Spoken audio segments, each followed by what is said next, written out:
How to fix TikTok not showing shop? Can't find the TikTok shop tab anymore? Let's bring it back right now. First, open TikTok and go to your profile. Now tap the three line menu and head into settings and privacy. Scroll to business suite or TikTok shop. If it's not there, try switching your account to business under manage account. Choose a category like retail or services. Now log out and log back in.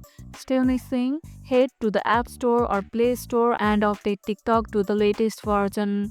TikTok Shop is region specific, so if it's still unavailable, it may not be rolled out in your country yet.